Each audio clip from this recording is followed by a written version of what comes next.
সুপ্রিয় দর্শক, আসসালামু আলাইকুম। দর্শক সবাই কেমন আছেন? আশা করি সকলেই ভালো রয়েছেন। আজকেও কিন্তু বরাবরের মতো দুধের গাভী গরু বাছুর সহ একটি ভিডিও নিয়ে আপনাদের মাঝে উপস্থিত রয়েছি। দর্শক, এই গাভীটির জাত, মান, কোয়ালিটি সব মিলিয়ে মোটামুটি অনেকটা ভালো রয়েছে। ভিডিওতে আপনারা দেখেও কিন্তু দর্শক বুঝতে পারতেছেন। তো এই গাভীটির যে বাচ্চা দেখতেছেন, বাচ্চাটি হলো বকনা বাচ্চা।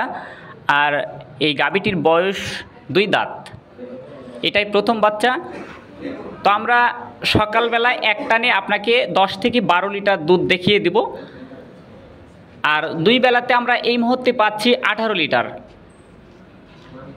সারাদিনে দুধ এই মুহূর্তে আমরা পাচ্ছি দর্শক 18 লিটার। আপনারা এটাও জানেন যে গাভীটি বাচ্চা দেওয়ার পরে শরীরের ব্যথা থাকে, ব্যথাটি শেষ হওয়ার পরে কিন্তু এই গাভী থেকে বেশি দুধ পাওয়া সম্ভব। সেটি আপনি যদি সত্যিকারের গাভী পুষে থাকেন তাহলে হয়তো আপনার ভিতরে সেই আইডিয়া বা ধারণা আপনার ভিতরে অবশ্যই রয়েছে।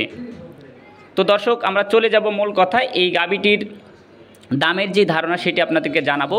এই গাভীর 3,20,000 টাকা চাওয়া দাম। আপনার দাম বলার সুযোগ রয়েছে। স্ক্রিনে যে নাম্বারটি আপনারা দেখতে পাচ্ছেন, অবশ্যই এই নাম্বারে আপনারা যোগাযোগ করবেন। আর এই গাভীটি যারা নতুন খামারি বা উদ্যোক্তা রয়েছেন তারা কিন্তু অবশ্যই এই গাভী থেকে লাভবান হতে পারবেন। দর্শক, গরুটির যে 4টি পা দেখেন হেঁটে যাচ্ছে, স্মার্ট রয়েছে। হাইটে এবং বডিতে বলেন কোনো দিকে কমতি নেই। সেজন্যই আপনাদের বলবো, যারা নতুন উদ্যোক্তা গরু কেনার আগে সব সময়ের জন্য হাঁটিয়ে দেখে শুনে কিনবেন। আবারও নতুন কোনো ভিডিও নিয়ে আপনাদের মাঝে উপস্থিত রহব। সবাই ভালো থাকবেন।